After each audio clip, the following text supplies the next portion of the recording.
Going to be dealing with this on a first-hand basis in the school system. Hello, my name is Bobbie Bean, and the actual title of the book is called Shattered Dreams, Broken Patriot.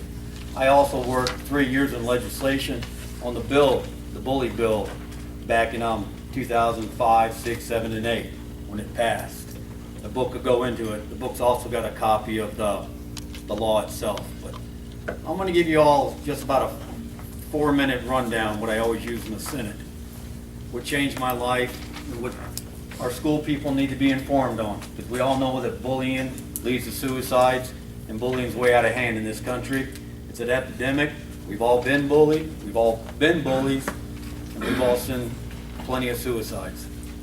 But to make it quick, one day the phone rang, and Carol came over and said, the school said, "Matthew, don't look so good." And I said, "Well, I'll go down and see what's going on." We live way out in the ranches off Payne Road.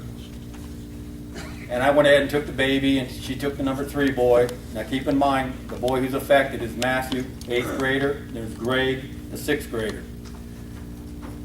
She goes in there. She goes into Sebring Middle School. She pulls in. She sees Matthew sitting on the floor in the fetus position. All he's doing is crying and saying, "I want to go home, I want to go home, I want to go home."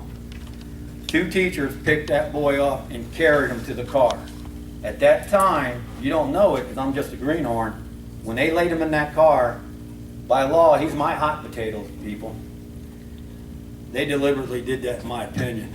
Carol went out, drove him back past the hospital off the Payne Road.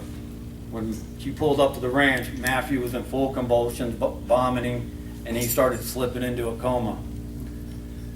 I ran him back into the hospital. As I'm carrying him into the hospital, he has his first stroke.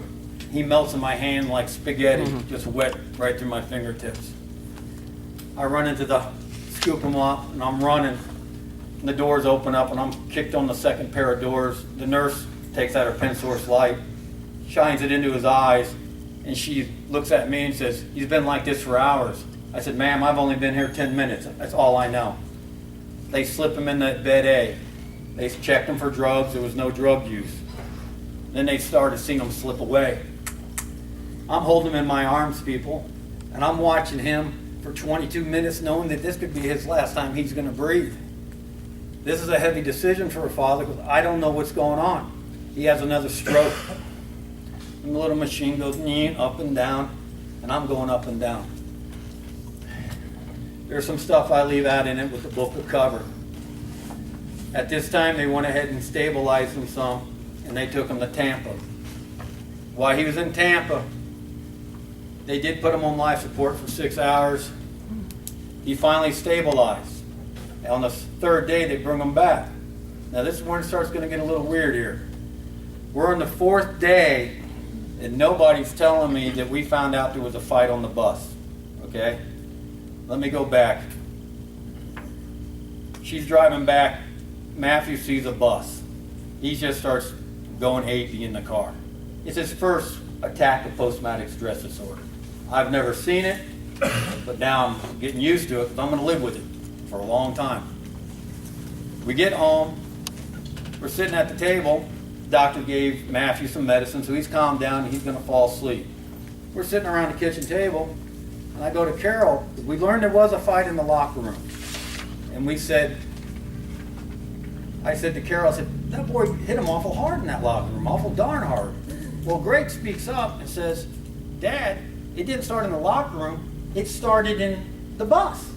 I'm 4 days into this. I don't have law enforcement or anybody in the school board or any lawyer contacting me, telling me even about it. I jump back down. I talk to Lieutenant Benton. I talk to Peter Estrada. I'm bouncing back and forth. You can only imagine how hot a parent is. Okay? On the 8th day, I walk by my hallway. The boy's in the corner, crying, falling apart. The wife's holding them. She says, "Meet me around back." I said, "Okay." I go around back. We find out the assailant walked into the clinic at Sebring Middle School the long way around the building, which 90 yards, beating him till he went numb. Okay? He went numb. till he didn't feel nothing anymore. Now that is what I found out in the first few days, okay? Why didn't anybody at the school board or contact me 8-9 days into this? By the 14th day, I'm getting a letter from the school board telling me they're going to throw me in jail and my wife for truancy. I have a doctor, on the other hand, telling me that if that boy gets hit again, he's not going to be nothing but putty in the corner. I have to pull him out. I don't even know what's going on. I have Greg, who's in 6th grade, and I have the other 2 little boys who are going to follow through Cracker Trail in that. I want answers. My child was beat by the time frame, 2 hours and 47 minutes. He did receive 2 strokes. Not one teacher did anything, not the janitor, not the dog catcher, or any student stopped that assailant. The assailant was so violent, he was thrown out of every Christian school in this county, and as public schools got to do, you guys got to take about anything they bring in the door. I went ahead and I went to legislation out of my own pocket. I wanted to find answers.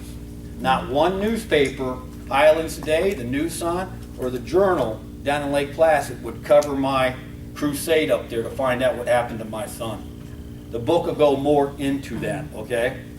I'm going to be placing some ads on Cohan Radio, and they're going to run them for my seminars at Woody's. I'm going to be there on the 1st and 2nd, and the 8th and 9th. And I'm starting to accumulate some more churches that want to see me. But we got to do something about this growing bullying problem. And I actually know more where we had our own suicides in this county in 2008. That we'll go into that in my seminars, but I am going to teach the parents a little bit how to file some letters and to look out for the shenanigans that are going to be played on the way. My child will never be the same. Just to make it quick, many years later, after 5 years of suicide watch, it was getting too far away from my wife and me. I went up to Shands and lady was typing about the first incident, the second incident. She slowed down. But when she got to the 3rd incident, she quit typing. And she told me I'd never get out of the problem I'm in. The magnitude hit me then. If somebody would have came from the school board, or from the Advocacy Center, or Champion of Children, would have came in the first 24 to 48 hours, it is proven that we could have fixed his post-traumatic stress disorder, and he could have moved on with a good life. The community has a problem, but so does the country. But again, my book's available on Kindle, and I'll be at the areas where you'll see. But thank you.